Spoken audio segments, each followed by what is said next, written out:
사사기 3장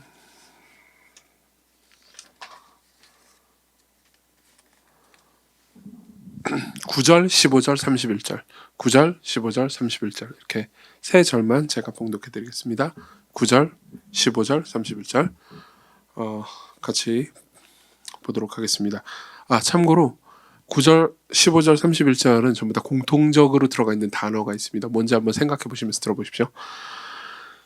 이스라엘 자손이 여호와께 부르짖매 여호와께서 이스라엘 자손을 위하여 한 구원자를 세워 그들을 구원하게 하시니 그는 곧 갈렙의 아우 그나스의 아들 온니엘이라.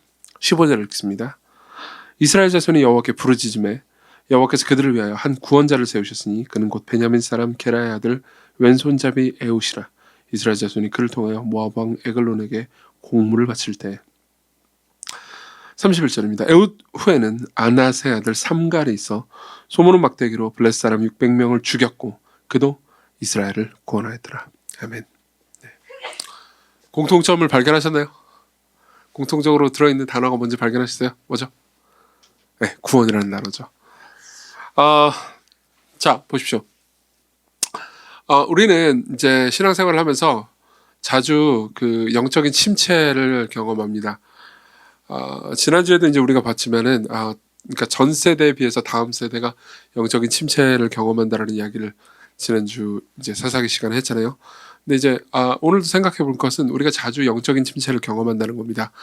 이제 한때는 굉장히 복음이 우리 마음 가운데 기쁨과 즐거움으로 잠겨서 이제 우리가 기쁘게 하나님의 뜻대로 살아갈 수 있고, 그리고 이제 다시는 이전으로 돌아가지 않을 것 같은 마음을 가지고 있다 하지만 시간이 지나면 이제 이렇게 식어버리죠. 그리고 이제 차가워진 자신을 발견하게 됩니다. 그때마다 우리는 이제 신앙의 부흥이 필요하다고 느끼게 되죠. 그리고 하나님께서 은혜 안에서 우리에게 신앙의 부흥을 주십니다. 종종 우리에게 주시죠. 그리고 지금 신앙의 부흥을 누리고 계신 분도 계실 수 있고요. 그리고 이제 신앙의 침체를 겪고 계신 분도 계실 수 있죠. 왜 신앙의 침체가 생기는 걸까요? 7절을 보시면 어느 정도 답이 나옵니다. 7절은 이렇게 말합니다. 이스라엘 자손이 여호와의 목전에 악을 행하여 자기들의 하나님 여호와를 잊어버리고 바알들과 아세라들을 섬긴지라. 잊어버리고라는 단어입니다. 이 잊어버리고라는 단어는 되게 중요합니다. 왜냐하면은 이제 이 사사기뿐만 아니라 여호수아 혹은 신명기에도 마찬가지인데요. 여러 부분에서, 그러니까 하나님께서 이스라엘 백성들을 대하시는 이 관계 가운데서 이스라엘 백성들이 영적인 침체에 빠지게 된 원인으로 항상 성경은 잊어버린다라는 이제 말을 얘기해주고 있기 때문이죠. 그 말은 역으로 생각하면 이제 신앙의 부흥을 가지고 오는 것은 기억하는 거라는 것을 의미합니다. 기억하다 혹은 잊어버리다. 이 말은 그러니까 우리가 일반적으로 쓰는 말이랑 성경이 쓰는 용어는 조금 약간 다릅니다. 기억하다라는 말은 절대로 그러니까 정보가 뇌 속에 정보가 남아있다라는 의미가 아닙니다. 잊어버리다라는 단어도 뇌 속에 정보가 사라졌다라는 의미도 아닙니다. 뭘 의미할까요? 성경이 말할 때 기억하다라는 말은 이겁니다. 그러니까 내가 상대방에 대해서 알고 이해한 대로 행동하고 살아가는 것을 의미합니다. 잊어버리다는 것은 내가 이해하고 상대방에 대해서 이해하고 알고 있는 지식대로 살아가지 않는 것을 의미합니다. 예를 한번 들어보죠. 우리는 자주 하나님께 이렇게 기도할 수 있습니다. 시편에도 그런 기도가 굉장히 많아요. 하나님 제 죄를 잊어주십시오. 그런 이야기가 굉장히 많이 나옵니다. 이사야 64장 9절 여호와여 너무 분노하지 마시오며 죄악을 영원히 기억하지 마시옵소서. 잊어버려달라는 거죠. 이런 기도를 할 때 이사야나 시편의 기자들이 하나님 뇌 속에서 정보를 지워주십시오 이런 의미일까요? 하나님께서는 전지하십니다. 그분은 잊으실 수 없습니다. 근데 기억하지 말아달라라고 말할 때, 잊어달라고 말할 때는요, 뇌 속의 정보를 삭제해달라는 의미가 아닙니다. 오히려 이런 의미죠.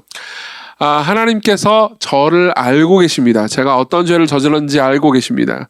근데 당신이 내가 어떤 죄를 저질렀는지 알고 계심에도 불구하고 내가 저지른 죄대로 저를 평가해 주지도 마시고 제가 저지른 죄대로 저를 생각해 주지도 말아주세요. 제가 의로운 사람인 양 생각해 주세요. 이렇게 말하는 거죠. 우린 이런 것들을 우리 흔히 씁니다. 예를 들면은 제가 이제 다빈이하고 이렇게 잘 지내다가 제가 무슨 다빈이한테 나쁜 짓을 했다고 합시다. 뭐 잘못한 일을 했다고 합시다. 그럼 다빈이 이제 화가 나겠죠? 그죠? 그런데 이제 다빈이한테 제가 가가지고 사과를 합니다. 다빈아, 나를 용서해줘. 내가 저지른 잘못을 잊어버려줘. 기억하지 말아줘요. 없는 걸로 해주세요. 그래서 다빈이가 생각해보니까 용서하는 게 맞다고 생각했어요. 그래서 저한테 이렇게 얘기합니다. 없던 걸로 해요. 그죠? 그런 일을 저지르지 않은 걸로 해요. 그런다고 뇌 속에서 기억이 삭제되는 건 아니죠. 그죠? 이건 정확히 말하면 이런 겁니다. 당신이 그 잘못을 저지르기 이전의 모습으로 당신을 대해주겠어요. 라고 말하는 겁니다. 제가 다빈이한테 저지른 잘못이 있는데 그게 월요일날 저질렀다. 그러면 월요일 이전으로 돌아가겠어요. 그렇게 당신을 행동하고 대하겠어요. 월요일날 이후에 어색해졌어요. 내가 무슨 잘못을 했기 때문에 어색해지고 화가 났는데 그 이전에는 관계가 좋았단 말이에요. 그럼 그 이전으로 돌아가겠어요 라는 말이죠. 마찬가지입니다. 하나님께 대하여서 우리가 내 죄악을 잊어버려 주세요. 기억하지 말아주세요 라고 말하는 것은 제가 죄를 저지르기 전으로 저를 대해주세요. 비록 저는 죄를 저지르긴 했습니다. 그렇지만 그 이전처럼 저를 대해주세요. 이렇게 말하는 겁니다. 그런 것처럼 우리가 하나님을 잊어버린다는 건 이런 겁니다. 하나님께서 아들을 우리에게 주시고 우리를 구원해 주셨습니다. 근데 우리는요, 하나님께서 아들을 우리에게 주시고 우리를 구원해 주신 것 이전으로 돌아가 버립니다. 그 이전처럼 하나님을 대합니다. 그런 일이 마치 내게 이 세상에 없었던 것처럼 하나님을 대합니다. 그리고 우리는 말합니다. 복음. 그렇죠. 시광교에서는 복음이 중요하죠. 복음. 말도 많이 하는군요. 그죠? 그러니까 너무 지루해졌어요. 똑같은 얘기잖아요. 저게 나한테 와닿지 않아요. 그 말은 무슨 말이냐면 바꿔서 얘기하자면 그런 일이 있었다라는 사실 이전처럼 내가 행동하고 말하겠다는 겁니다. 그렇죠? 이런 생각을 한다고 해서 여러분들을 비난하고 싶은 것이 아닙니다. 우리에게는 종종 그런 일들이 계속 일어납니다. 그게 영적인 침체의 이유죠. 생각해 보십시오. 왕이 모든 우주의 창조자가 나를 위해서 죽으셨습니다. 그리고 나를 위해서 자신의 전 존재를 바치셨죠. 이거는 있는 그대로 그냥 말 그대로 굉장히 감동적인 이야기입니다. 근데도 불구하고 이것이 감동적으로 느껴지지 않는 이유는, 그리고 이것들이 우리에게 그러니까 그렇게 소중하고 귀한 진리처럼 여겨지지 않는 이유는 뭐죠? 그러니까 우리가 잊었기 때문이에요. 여기서 잊음이 시작된 겁니다. 그러니까 단순히 뇌 속에 정보가 남아있지 않다라는 의미가 아닙니다. 마치 그런 일이 없었던 것 같은 느낌이 드는 겁니다. 그렇죠? 그 이전으로 돌아가는 거죠. 그뿐 아닙니다. 그렇게 나를 지금도 돌보고 계시다라는 사실이요, 당연해진 거죠. 그렇죠? 이게 바로 잊었다라는 말의 의미예요. 그래서 팀 캐러 목사님은요, 우리의 마음을 가리켜서 이런 식으로 이야기합니다. 우리의 마음은 매우 추운 날 양동이에 담긴 물과 같다. 얼음이 생길 때 꾸준히 저어주지 않으면 꽁꽁 얼어붙을 거라고요. 여러분, 겨울에 아주 추울 때는요, 보일러를 약하게라도 꼭 틀어놔야 된다는 거 아시죠? 우리 집도 보일러를 안 틀어놨다가 보일러가 꽝꽝 얼어가지고 고생을 한 적이 있었습니다. 여러분들도 그런 걸 아실 겁니다. 우리의 마음은 차가운 날, 아주 너무너무 추운 영하 20도 이렇게 떨어지는 날에 물과 같습니다. 꾸준히 저어주지 않으면요, 얼어버려요. 여기 중에서요, 얼어버린 분도 계실 겁니다. 분명히요. 그렇죠?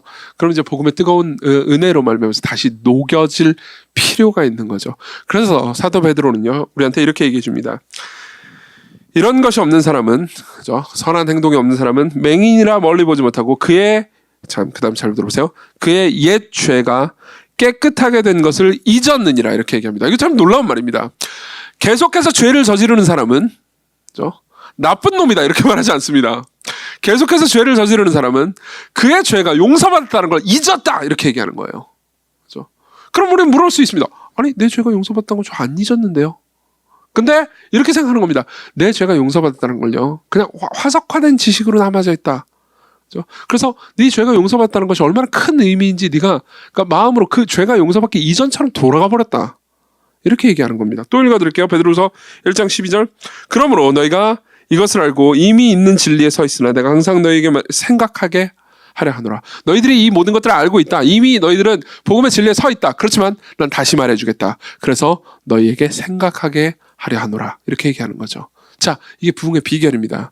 부흥의 비결은요, 있는 것을 다시 리마인드하는 겁니다. 재기억하는 겁니다. 그렇죠? 제가 이제 이게 기억나실지 모르겠지만 몇 달 전에 이제 이빨이 되게 아팠잖아요. 저한테는 충격이었습니다. 왜냐하면 너무 아파가지고 설교를 못할 정도로 아팠다. 이 진짜 드문 일이잖아요. 그래가지고 이제 뭐 충격도 받았기도 했고, 제가 이제 계속 신경치료를 받다 보니까 신경치료에 대해서 관심이 생기더라고요. 그리고 막 제가 임플란트 이런 거에 대해서 관심이 생기고요. 그리고 임플란트 이게 되게 필요한 거잖아요. 생각해보면 이빨 없으면 이거 씹지도 못하고 얼마나 중요한 거 아닙니까? 근데 이제 제가 생각했던 게 왜 이게 보험이 안 되나를 고민해봤습니다. 예. 이게 이제 또 이게 쓸데없는 거에 또 빠지면 제가 끝이 없잖아요. 그래서 왜 이놈의 국가는 이 임플란트를 보험을 안 해주고 임플란트 너무 비싸 막 100만 원 가까이 너무 화가 났습니다. 그래가지고 찾아봤습니다. 그리고 곧 알게 됐습니다. 뭐냐면은요, 이빨은요, 이빨은 썩기 시작하잖아요. 이빨은 잘 닦는 사람과 못 닦는 사람이 있습니다. 그렇죠? 못 닦는 사람들은 빨리빨리 썩습니다. 잘 닦는 사람들은 천천히 썩습니다. 잘 닦는 거 안 썩는 게 아니에요. 그렇죠? 천천히 썩어요. 그럼 썩으면 좀 이렇게 신호가 옵니다. 약간 시래이고 뭐 그래요. 어느 정도 썩은 거예요. 그럼 그때 바로 치과를 가면 됩니다. 그러면은 그냥 대충 씌우고 끝납니다. 뭐 신경치료 여기까지 안 가, 임플란트 할 일 없습니다. 그렇죠? 근데 시려도 뭐 사실 참는 것도 아니에요. 먹습니다. 저 같은 경우 지금 제 얘기를 하는 거예요. 시리면 먹습니다. 조금 아프잖아요? 먹습니다. 그리고 계속 아프잖아요? 먹습니다. 그리고 잡니다. 여러분, 제일 좋을 때가 언제입니까? 인생에서 제일 좋을 때가. 언제예요? 밤에 먹다 지치도록 먹다가 그리고 바로 잠들 때잖아요. 그 사이에 이빨 닦을 시간 같은 게 어디 있습니까? 그죠? 그럼 아침에 일어나는 거죠. 입냄새를 풍기면서.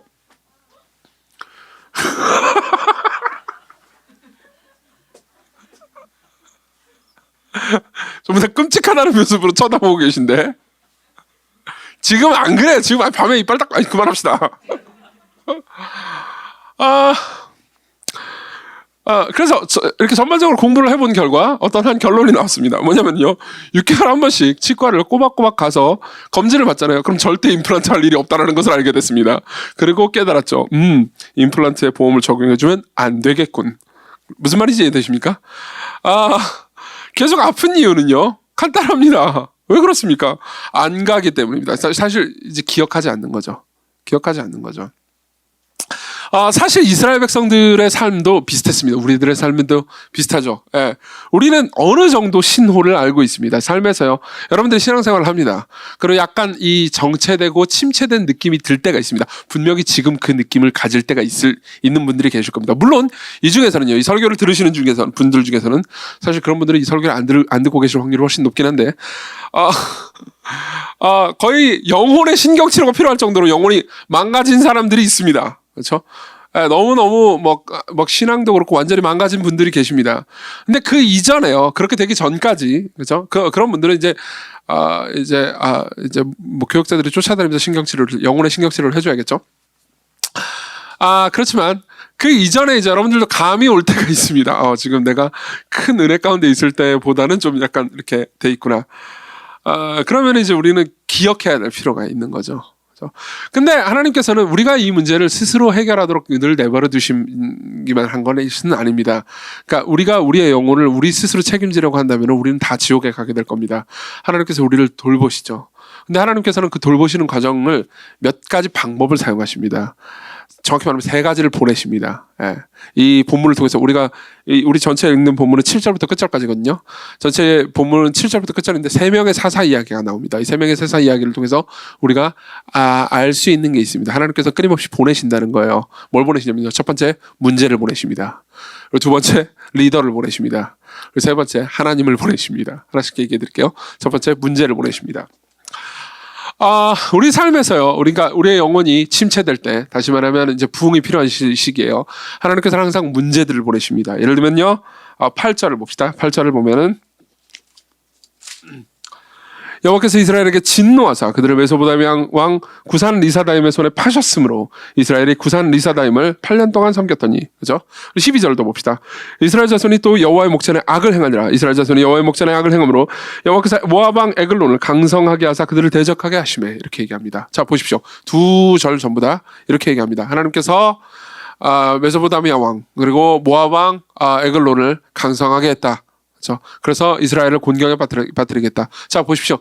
우리의 삶에서요, 하나님을 기억하지 않을 때 하나님께서는 우리 삶에 문제를 보내십니다. 우리 입장에서는 이렇게 생각할 수 있습니다. 하나님 나쁘군. 나를 왜 괴롭혀? 왜 자꾸 문제를 보내? 이렇게 생각할 수 있어요. 그렇지만 꼭 그런 것만은 아닙니다. 우리가 사사기의 이 부분만 읽으면요, 하나님께서 우리를 괴롭히는 것처럼, 이스라엘을 괴롭히는 것처럼만 볼 수 있지만 실제로 창세기부터 여기까지 쭉 읽어온 사람은 절대 그렇게 생각하지 않습니다. 왜냐하면요, 그 이전에 하나님께서 계속해서 모세나 여러 여호수아나 선지자들을 통해서요, 계속해서 모아방 혹은 이 메소포타미아 이런 문제들 있잖아요. 이런 문제들을 빨리 해결하라고 말씀을 하셨거든요. 즉 진멸하라고 말씀했습니다. 실제로 신명기 20장 16절은 이렇게 얘기합니다.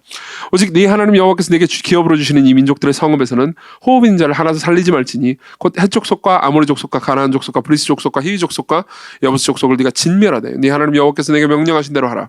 이는 그들이 그 신들에게 행하는 모든 가증한 일을 너에게 가르쳐 본받게 하여 너희가 너희 하나님 여호와께 범죄하게 하려 할까 함이니라. 자, 들어보십시오. 하나님께서는 이스라엘 백성들이 가나안 땅으로 들어갈 때 염려하셨습니다. 왜 염려했을까요? 그들을 남겨둘까봐, 그들이 하는 우상들을 남겨둘까봐. 그리고요, 아니나 다를까 남겨뒀습니다. 왜 남겨뒀을까요? 간단합니다. 그들의 우상 숭배, 그들의 종교를 보니까 괜찮아 보였거든요. 여기 좀 끔찍한 이야기를 하겠습니다. 이스라엘 백성들이 끊임없이 가나안 땅들의 신들을 섬겼습니다. 그리고 다른 메소포타미아의 신들도 섬기기도 했고요. 그리고 애굽의 신들을 섬기기도 했습니다. 끊임없이 우상 숭배를 했습니다. 왜 그랬을까요? 간단합니다. 우상이 좋았기 때문입니다. 여호와 하나님은요, 하나님은 10계명을 주셨습니다. 그쵸? 하나님을 사랑하고 이웃을 사랑하라고 합니다. 이게 어려운 계명입니다. 왜 어려운 계명입니까? 하나님과 이웃을요, 사랑하라고 말하기 때문이에요. 왜 이게 어렵죠? 우리는요, 하나님과 이웃을 이용하고 싶어 합니다. 사랑이 아니고요, 이용하고 싶어요. 그렇죠? 하나님을 이용하고 싶습니다. 여러분 생각해 보십시오. 여러분과 하나님과의 관계에서 우리가 제일 편하다고 느낄 때가 언제입니까? 그렇죠? 우리가 하나님께 기도를 하면 걱실걱실 하나님께서 응답 다 해주시고, 그리고 우리가 필요할 때 다 필요한 거 다 주시고 우리 삶에 더 이상 간섭하지 않아 주셨으면 좋겠는 거죠. 그렇죠? 이게 제일 하나님과의 관계에서 편한 겁니다. 인간과의 관계도 마찬가지입니다. 우리가 사람을 대할 때 가장 우리가 편하게 할 수 있는 건 뭐죠? 그죠? 내가 그 사람을 필요로 할 때, 그렇죠? 예컨대 지영이가 있습니다. 지영이는 노래를 잘 부르고 방송을 잘하고 또 뭘 잘한다고 하죠? 먹는 걸, 요리를 잘한다고 합시다. 자, 보세요. 근데 생각해보니까 제가 지영이를 볼 때 지영이와의 관계 가운데서 쟤는 방송을 잘하고 노래도 잘하고 요리를 잘합니다. 그렇죠? 그러면요, 제가 이렇게 지영이를 대한다고 합시다. 배가 고파요. 맛있는 걸 먹고 싶습니다. 그때 지영이를 부릅니다. 그렇죠? 그리고 누구 싱어가 필요합니다. 그때 지영이를 부릅니다. 그리고 방송이 필요합니다. 그때 지영이를 부릅니다. 그리고 그 외 모든 시간에 지영이를 신경 쓰지 않습니다. 지영이가 힘들어하건 나한테 필요한 게 있건 없건 관심도 가지지 않습니다. 오직 필요할 때만 지영이를 부릅니다. 그러면은 나는 지영이를 어떻게 하고 있는 거죠? 이용하고 있는 거예요. 그렇죠? 이때 나한테는 제일 편합니다. 제가 그러고 싶다는 게 아니고, 무슨 말인지 이해되시죠? 그렇죠? 우리는 보통 사람과 하나님을 이런 식으로 이용하는 데 익숙해져 있습니다. 그렇죠? 그리고 하나님을 이용할 수만 있다면요, 하나님께서 우리에게 뭘 좀 요구하는 걸 내가 들어주는 거에 대해서는 그다지 개의치 않습니다. 예를 들면 이런 식인 겁니다. 하나님께서 내가 기도하는 걸 때에 맞춰서 내가 너무 오래 기다리지 않고 걱실걱실 내가 기도할 때마다 응답해 주시기만 한다면 까짓거 11조 정도는 바쳐드릴 용의가 있는 겁니다. 까짓거 주일 성수 정도는 해드릴 용의가 있는 겁니다. 그렇죠? 이건 거래죠. 안 그렇습니까? 그렇죠? 근데 재밌는 건요, 하나님께서는 그걸 원하지 않으셨다는 겁니다. 하나님께서 끊임없이 내가 너희들의 하나님이다. 너희들은 내 백성들이다. 너희들은 나와 교제해야 된다. 너희들이 기도를 함으로써 내 관심을 살 거라고 생각하지 마라. 내가 진짜 원하는 건 기도를 통해서 너와 교제하는 거다. 나도 너희들을 이용하지 않겠다. 나도 너희들을 사랑하겠다. 너희도 나를 사랑해야 한다. 너희들은 서로를 사랑해야 된다. 너희들은 사람들을 이용해서는 안 된다. 사람들을 섬겨야 된다. 이렇게 빡센 종교가 어디 있는 겁니까? 그렇죠? 근데 가나안 땅의 종교는 참 다루기가 쉬웠습니다. 그들은 좀 가혹한 걸 요구하긴 했습니다. 예를 들면 자녀를 불로 태워 바치라든지. 그죠? 근데요, 그들은요, 또 다른 약속도 주었습니다. 그렇게만 하기만 한다면 정말 너희들이 무병장수 복되게 해주겠다고요. 물론 그 모든 약속들은 다 거짓이었습니다. 그렇지만 사람들은 거기에 혹했죠. 그죠? 그래서 어떻게 했습니까? 종교를 옮겼을까요? 아니요. 그랬을 리가요. 옮기진 않았습니다. 두 개를 같이 가졌죠. 이게 하나님으로서는 참을 수 없는 일이었습니다. 하나님께서 계속 하시고 싶은 말씀은 여호와를 섬기든지 몰렉을 섬기든지 둘 중에 하나만 해. 그죠? 이거였습니다. 근데 이스라엘 백성들은요, 저는 여호와를 섬길 겁니다. 여호와를 섬길 겁니다. 그러면서 실제로는 몰렉도 같이 섬겼던 거죠. 이해하십니까? 이거는 결국은 이제 어떻게 되냐면 이런 식으로 이제 양다리를 걸치다가 결국은 이제 이 양다리를 걸친 결과를 스스로 맞이하게 됩니다. 예를 들면 우리는 하나님께서 우리의 삶의 만족과 안식과 유일한 소망이 되셔야 한다는 것, 그분과의 관계 가운데서 쉬어야 한다는 것을 계속 듣지만, 그러니까 그분 하나님만 한 분만 섬겨야 된다는 것을 계속 듣지만, 우리는 자주 예를 들면 돈이나 혹은 커리어나 이런 것에서 안식을 취하려고 합니다. 그럼 어떻게 되냐면 그쪽의 우상은요, 우리를 종종 배신합니다. 이스라엘 백성들도 마찬가지였죠. 그렇죠? 이스라엘 백성들은 모압과 메소포타미아의 신하고 친해지려고 했습니다. 근데 결국 어떻게 됐죠?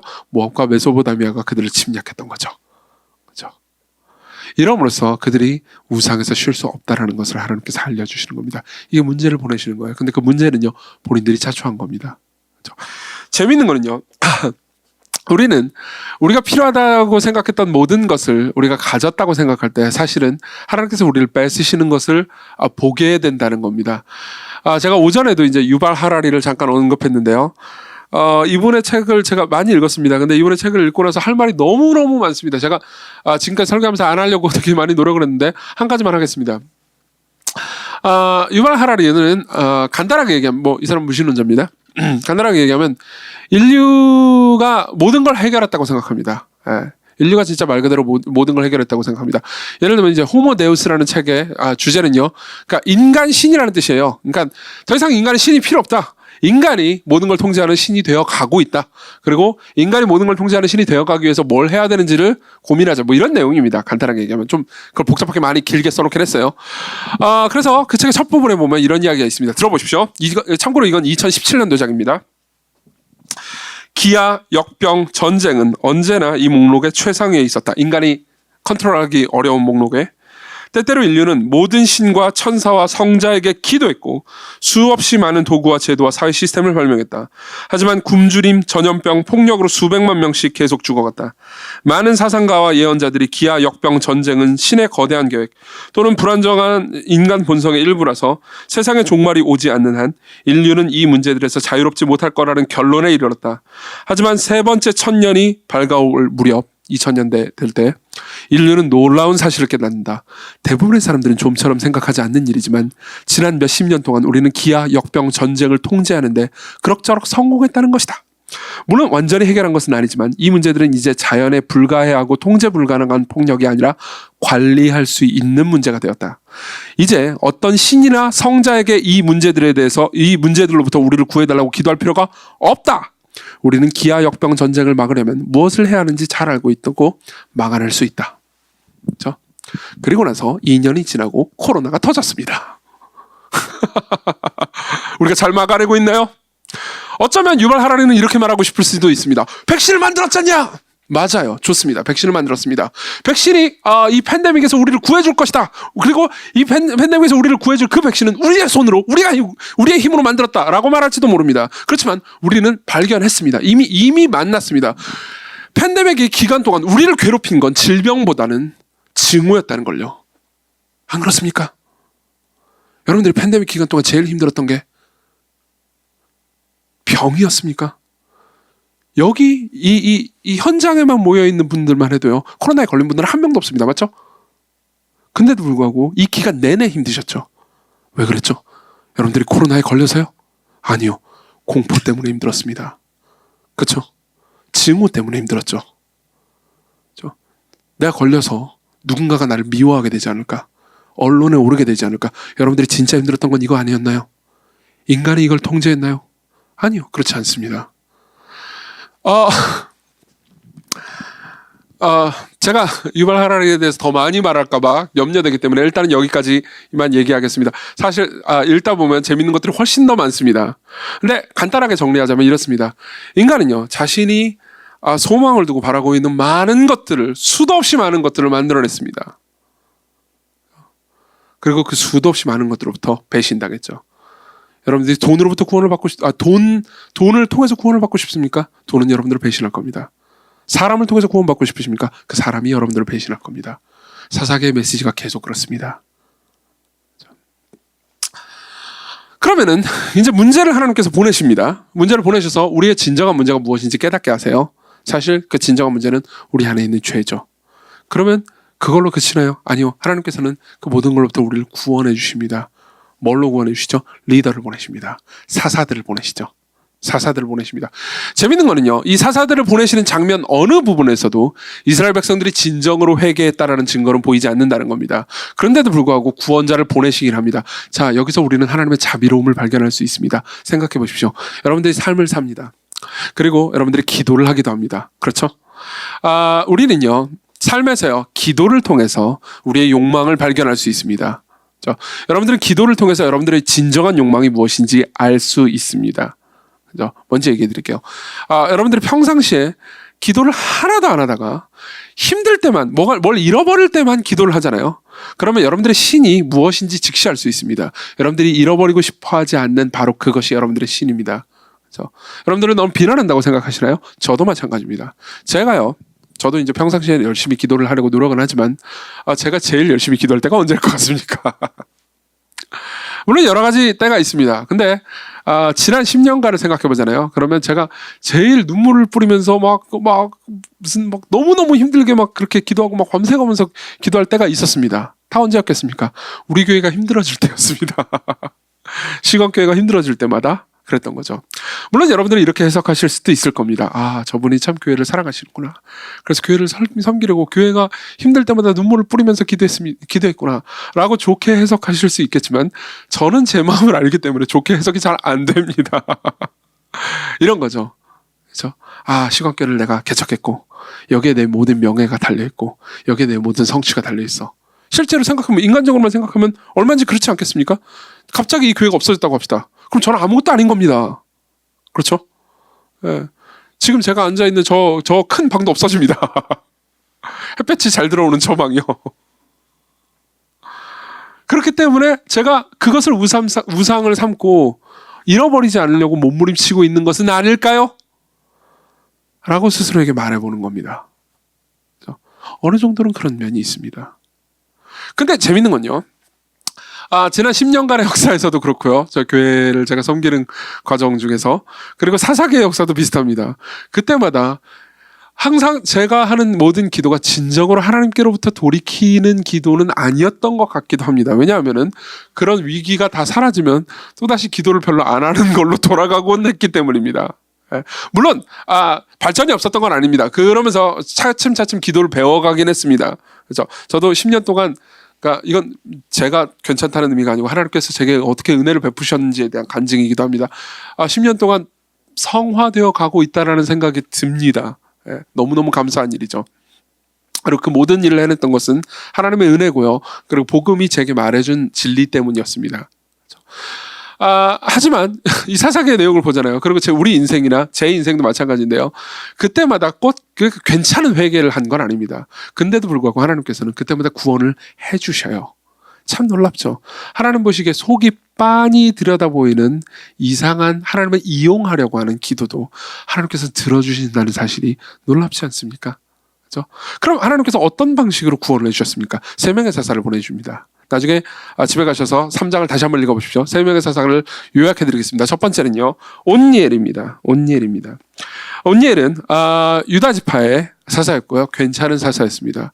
그리고 아주 표준적인 사사였습니다. 그래서 이제 이 구산 리사다임의 손에서요, 실제로 이스라엘을 구원해냅니다. 그래서 10절을 보시면요, 여호와의 영이 그에게 임하셨으므로 그가 이스라엘의 사사가 되어 나가 싸울 때 여호와께서 메소포타미아 왕 구산 리사다임을 그의 손에 넘겨주심에 온니엘의 손이 구산 리사다임을 이기니라. 그렇죠? 아주 평범한 사사입니다. 그리고 아주 정석적인 사사죠. 괜찮은 사사입니다. 훌륭한 사사입니다. 그렇죠? 자, 두 번째 사사는요, 에훗입니다. 15절부터 나오죠. 에훗의 이야기는 아주 재미있기 때문에 좀 요약을 해드리겠습니다. 에훗의 이야기는 이렇게 시작됩니다. 12절. 이스라엘 자손이 또 여호와의 목전에 또 악을 행해요. 그렇죠? 근데 이스라엘 그러므로 여호와께서 모압 왕 에글론을 강성하게 하사 그들을 대적하게 하십니다. 그래서 어떻게 되냐? 이스라엘이 모압의 속국이 됩니다. 그리고 하나님께서 15절에 보면요, 에웃을 세우십니다. 에웃을 세우셔서 이스라엘 백성들이 계속해서 모압 왕 에글론에게 공물을 바칠 때에 하나님께서 에웃을 사용하십니다. 그래서 어떻게 하냐? 자, 보세요. 에웃이 이제 사절로 갑니다. 참고로 에웃은 15절에 나와 있는 것처럼 왼손잡이였습니다. 왼손잡이. 근데 이게 왼손잡이라는 말이 도대체 왜 있나 싶을 수 있어요. 근데 여러분들이 지금 왼손잡이를 보면서, 참고로 우리 교회 교육자들은 왼손잡이가 많습니다. 예, 인수자매도 왼손잡이고요. 그리고 서구목 전사님도 왼손잡이입니다. 왼손 오른손 썩으면서 밥도 되게 잘 먹더라고요. 되게 신기해요. 저는 왼손 하긴 저는 왼손으로도 글씨를 못 쓰고 오른손으로도 글씨를 못 쓰긴 하는데, 제가 오른손으로 쓴 걸 사람들이 왼손으로 쓴 걸로 착각할 정도로 글씨를 못 쓰긴 하지만 왼손은 더 심각하죠. 근데 어쨌든 간에 지금은 왼손잡이 그럼 귀엽다 이렇게 얘기할 수 있지만, 이때 당시 왼손잡이는 심각한 문제였습니다. 사실 우리나라도 마찬가지였어요. 제가 어렸을 때만 해도 왼손으로 누가 글씨를 쓰거나 밥을 먹으면 어른들이 혼냈어요. 오른손으로 하라고. 그러니까 그만큼 왼손잡이를 거의 장애인 취급을 받았을 때였습니다. 그리고 당연히 왼손잡이다 그러면 결함이 있고 문제가 있는 사람으로 간주됐습니다. 그런데 이 에웃이 공물을 바칩니다. 공물을 바치러 가요. 그렇지만 하나님께서 세우신 사사이긴 했습니다. 그래서 이제 20절에 보면요, 에웃이 모압 왕 에글론을 만납니다. 공물을 딱 바치면서 이야기를 해요. 읽어드릴게요. 에웃이 그에게로 들어가니 왕은 서늘한 다락방에 홀로 앉아 있는 중이라. 에웃이 이르되 내가 하나님의 명령을 받들어 왕에게 아뢰을 일이 있나이다 하매 왕이 그의 좌석에서 일어나니, 이렇게 얘기합니다. 들어보십시오. 어떤 상황이냐면 이런 겁니다. 에웃이 왕이시여, 제가 할 말이 있습니다. 긴밀하게 들을 말이 있습니다. 그러니까 왕이 일로 와라, 나랑 얘기하자, 따로 독대하자, 이렇게 합니다. 이거는요, 고대의 예법으로 볼 때는 되게 충격적인 일이었습니다. 왜 그랬을까요? 왕은요, 그것도 자기 속국에 사절하고 1대1로 경호원도 없이 만나지 않습니다. 엄청나게 위험한 일이잖아요. 그렇죠? 그리고 이 사람이 칼을 들고 자기를 죽이면 어떻게 합니까? 이건 경호가 망가진 겁니다. 근데 왜 모압 왕 에글론은요, 이 일을 행했을까요? 참고로 여러분들이 하나 알아두셔야 되는 이 배경 정보가 있습니다. 17절을 보십시오. 공물을 모압 왕 에글론에게 바쳤는데 에글론은 매우 비둔한 자였습니다. 예, 참고로 제가 성경을 읽을 때 찔리는 말씀들이 몇 개가 있는데, 무슨 회개하라 이런 것도 찔리지만 제가 3장 17절도 항상 읽을 때마다 찔립니다. 매우 비둔한 자, 내 얘기하는 것 같은데, 이런 생각이 드는 거죠. 어쨌든 굉장히 뚱뚱했던 것 같습니다. 그래서 이제 모압 왕 에글론에게 이제 에훗이 왔죠. 에훗이 와가지고 할 말이 있다고 따로 합니다. 근데 왜 에글론은 에훗을 따로 독대를 했을까요? 이건 이유가 있습니다. 그가 왼손잡이였기 때문입니다. 에훗이요. 마이클 윌코크라는 주석가가 여기에 대해서 뭐라고 얘기하는지 설명을 들어보십시오. 어느 누구도 왼손이 기민하고 솜씨가 좋을 거라고 생각하지 않았다. 에훗 자신만 제외하고 이 이야기에 나오는 모든 사람은 그 다른 손, 즉 움츠러든 오른손에 초점을 맞추고 있다. 사람들은 오른손만이 기민할 수 있다고 생각한다. 실제로 헬라어로 기민함은 오른손잡이라는 뜻이다. 그러므로 에훗이 오른손으로 무기를 휘두를 수 없다면 그는 무기를 전혀 휘두를 수 없는 것이다. 무슨 말인지 이해되십니까? 왼손잡이 따위가 칼을 쓸 거라고 상상도 못했던 겁니다. 그러니까 독대를 했던 거죠. 그래서 어떻게 하느냐? 21절, 에훗이 왼손을 뻗쳐 그의 오른손 허벅지 위에서 칼을 빼어 왕의 몸을 푹 찌릅니다. 그리고 아주 구약성경 전체에서 가장 잔인하고 가장 웃기는 장면이 나옵니다. 칼자루도 나를 따라 들어가서, 이게 너무 이렇게 살이 많으셨던 거세요. 그래가지고 칼을 찔렀는데 칼 날 뿐만 아니라, 잔인하죠? 칼 자루까지 들어가 버렸습니다. 그 끝이 등 뒤까지 나갔고 그가 칼을 그의 몸에서 빼내지 아니하였으므로 기름이 칼날에 엉겼더라. 되게 잔인하죠? 근데 문제는 뭐냐면은 실제로 그 히브리어로 보잖아요. 그럼 기름이 칼날에 엉겼더라 다음에 한마디가 더 있습니다. 그리고 거기서 똥이 나왔더라 이렇게 돼 있습니다. 실제로 히브리어로 그렇게 돼 있어요. 여러분들이 영어 성경이나 ESV 같은 데 보면은 그렇게 기록돼 있는 걸 풋이 아웃됐다고 나와 있습니다. 잔인하죠. 그리고 웃깁니다. 에훗이 현관에 나와서 다락문들을 뒤에서 닫아 잠그니라. 그래서 에훗이 도망가 버립니다. 그리고 나서 이제 블랙 코미디가 시작됩니다. 애굽이 나간 뒤에 왕의 신하들이 들어와서 다락문들이 잠겼음을 보고 이르되 왕이 분명히 서늘한 방에서 그의 발을 가리우신다 하고, 예, 그의 발을 가리운다는 말이 무슨 말일까요? 옛날 관용구로 볼일을 본다는 의미입니다. 예. 왜 그랬을까요? 지금 다락방이 있어요. 그러니까 신하들 입장에서 이상한 거죠. 둘이 들어갔습니다. 그렇죠? 그럼 둘이 얘기하겠거니 했는데 갑자기 똥 냄새가 나는 겁니다. 그러면서 신하들은 생각했던 겁니다. 우리 왕께서 낮에 삶은 계란을 30개를 드시더니 배탈이 나서 화장실로 안 가시고 그 자리에서 볼일을 보고 계시는구나. 이때 우리가 쳐들어가면 큰 실례가 될 수 있으니 볼일을 다 보고 나면 내가 나중에 따라와가지고 가서 똥을 치워야겠다라고 생각했던 겁니다. 그죠? 그리고 나서 25절 그들이 오래 기다려도 왕이 다락문들을 열지 아니하느니라. 열쇠를 가지고 열어본즉 그들의 군주가 이미 땅에 엎드려서 죽었더라. 그리고 나서 이제 전쟁이 시작되고요. 당연히 모압은 끝나고 이스라엘에게는 구원이 찾아왔습니다. 그렇죠? 이게 에훗 이야기예요. 그럼 우리는 묻게 되죠. 이건 도대체 하나님 왜 이렇게 놓은 거지? 그렇죠? 우리를 웃기려고 하는 건가? 아니면 잔인한 얘기를 하고 싶은 건가? 사사기에는요 이런 블랙 코미디가 아주 가득합니다. 사실 사사기는요 구약과 신약 전체를 통해서 가장 웃긴 책이기도 합니다. 그리고 가장 잔인한 책이기도 하고요. 그렇죠? 왜 이렇게 놨을까요? 이유가 있습니다. 그 이유는요 31절을 보면서 유추할 수 있습니다. 31절 같이 읽습니다. 시작. 에훗후에는 아낫의 아들 삼갈이 있어 소모는 막대기로 블레셋 사람 600명을 죽였고 그도 이스라엘을 구원하였더라. 자, 도대체 무슨 메시지를 전달하고 싶은 걸까요? 삼갈에 관한 기록은요 딱 한 절밖에 없습니다. 그렇죠? 그럼 뭘 얘기하고 싶은 걸까요? 도대체 간단합니다. 이스라엘 백성들이 있고 이방이 있습니다. 그럼 하나님께서는 이 이방 민족들을 능히 대적할 수 있고 너희들이 나를 신뢰한다면 다 이길 수 있다고 말씀하셨어요. 근데 이스라엘 백성들은 늘 말했죠. 그렇죠? 저들은 철기를 가지고 있습니다. 우린 이길 힘이 없어요. 그렇죠? 우리도 늘 그렇습니다. 하나님을 신뢰하고 하나님의 뜻대로 살렴. 그럼 우리 이렇게 말합니다. 먹고 사는 문제가 너무 힘듭니다. 이 세상 살기 얼마나 힘든지 아세요? 당신이 목사인데 세상 사는 게 얼마나 빡센지 당신이 알기나 해? 그러니까 내가 하나님만을 전적으로 신뢰하는 건 힘든 일이라고 이스라엘 백성들도 똑같이 말했습니다. 그래서 하나님께서 일종의 블랙 코미디를 펼치십니다. 그렇죠? 이 세 명의 사사 온니엘, 에훗, 삼갈은요 각자 다 일종의 블랙 코미디의 주인공입니다. 왜 그런지 말씀드릴게요. 온니엘은 이런 얘기를 하고 싶은 겁니다.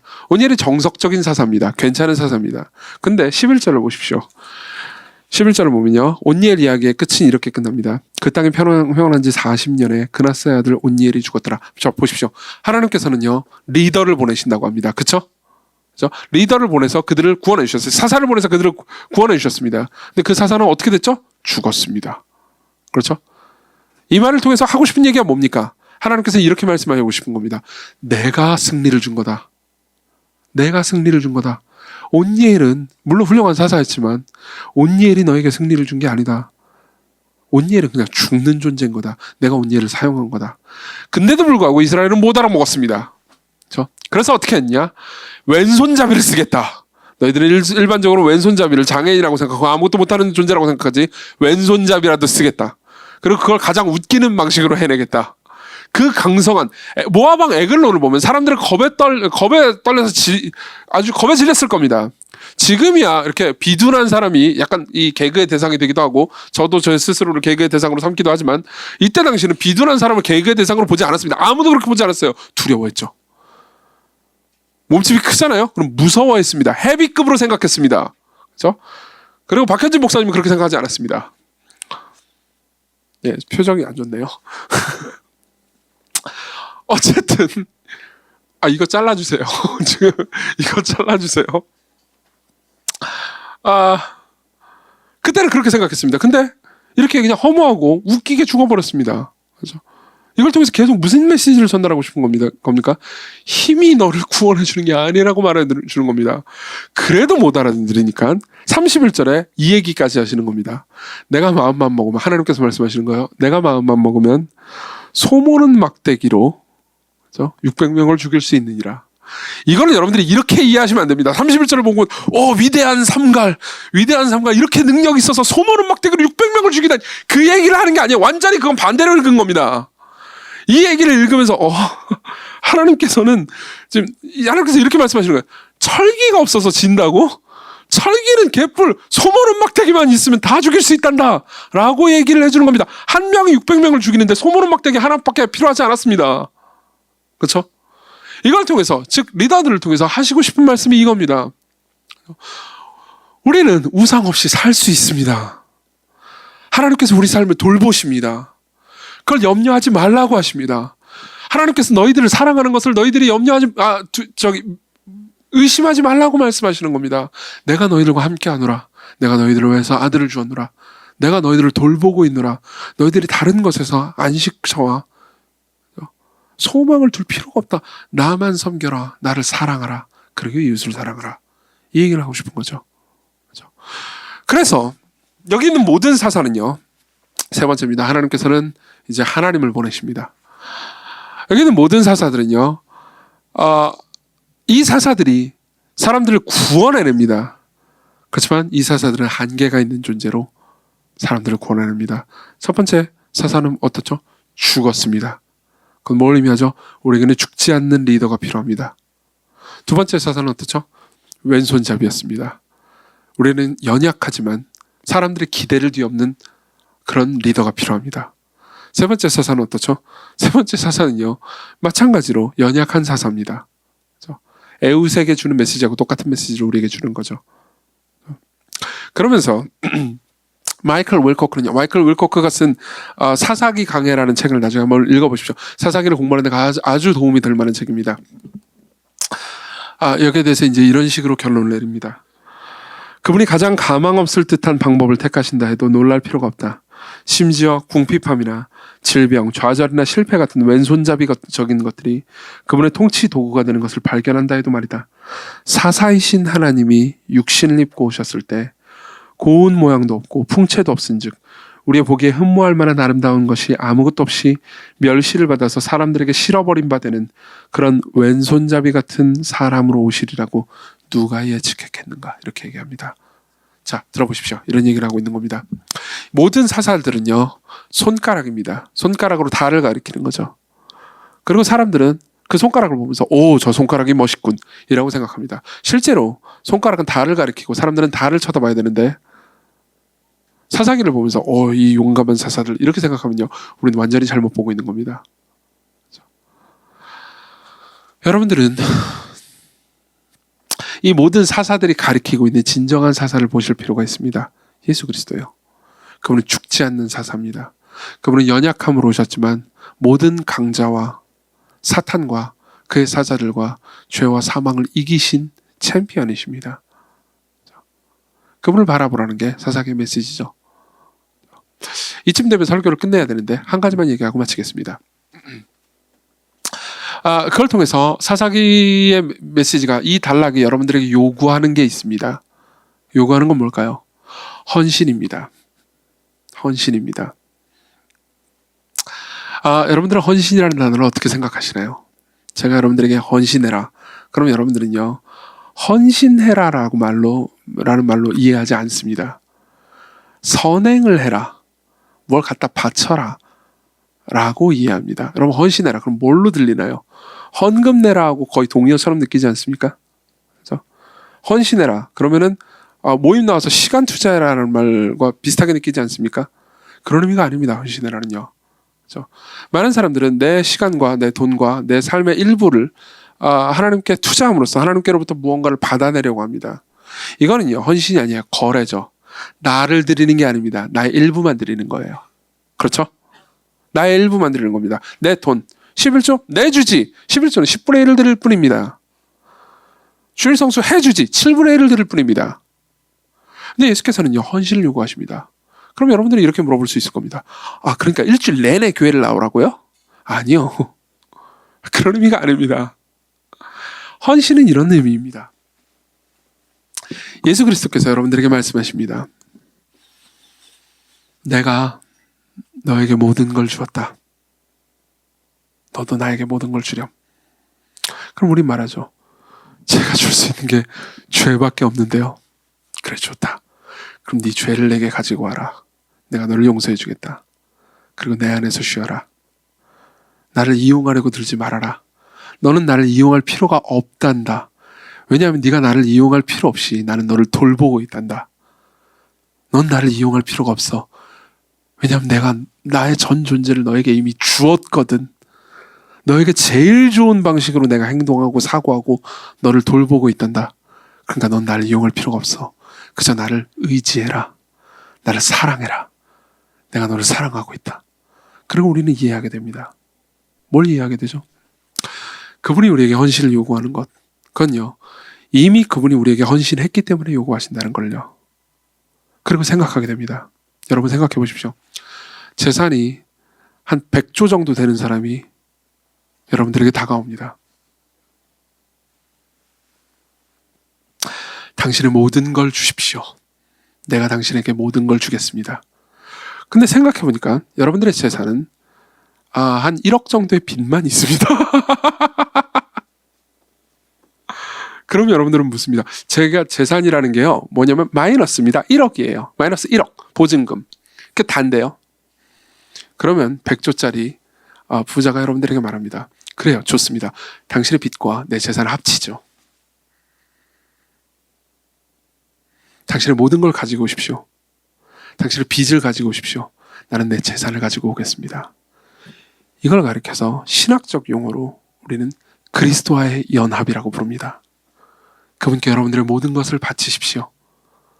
그럼 어떻게 해야 되겠습니까? 어떻게 해야 되겠습니까? 적용만 해드리고 마칠게요. 하나님께서 여러분들에게 회개하라고 할 때는요, 이겁니다. 자존심 걸지 말고 자꾸 나에게 오는 것을 주저하지 말고 내가 너희를 위해서 한 일을 기억하고 지금도 내가 너희를 위해서 하고 있는 일을 기억하면서 나에게 오렴, 나를 사랑하렴, 이 말입니다. 근데 우리는요, 자꾸 이걸 이런 식으로 알아듣습니다. 회개해라! 그러면요, 우리는 이걸 이런 식으로 알아듣습니다. 어떻게 알아듣냐면, 제가 상담을 할 때 늘 느꼈던 거예요. 그러니까 이제 신앙생활 똑바로 하고 안 하고 있던 거 하라고? 이렇게 이해해요. 그 말이 아니에요. 진짜로 하나님을 사랑하고 돌이키라고요. 그래서 이렇게 대응을 해버립니다. 실제로 하나님을 신뢰하거나 그분께로 마음을 돌이키는 게 아니고요. 뭘 하냐면, 그래, 더럽고 치사하니까 이제부터 큐티를 해주지. 이건 예컨대 이런 방식으로 반응하는 겁니다. 제가 딸내미한테 얘야, 공부를 해라, 책을 읽어라 라고 했습니다. 그러니까 딸내미가 화가 난 겁니다. 날 이렇게 무시하다니. 좋아요, 아빠 돈을 벌어올게요. 그래서 나가서 알바를 해서 돈을 저한테 갖다 바치는 겁니다. 그래서 내가 오늘 돈을 이렇게 많이 벌어왔어요. 그러면서 제게 2,000원을 내밉니다. 그럼 제 입장에서는 뭐라고 말하겠습니까? 얘야, 나는 내가 너를 위해서 하루에 2만 원, 20만 원, 2천만 원이라도 줄 수 있어. 내가 너에게 요구하는 건 네가 잘 되는 거지, 너를 앵벌이 시켜서 돈을 벌겠다는 게 아니라고. 이해하십니까? 이해하십니까? 이게 하나님께서 여러분들에게 요구하시는 겁니다. 그분은 여러분들의 전 존재를 원하십니다. 그리고 그분 자신이 여러분들에게 전 존재를 주셨습니다. 그리스도께로 오십시오. 기도합시다.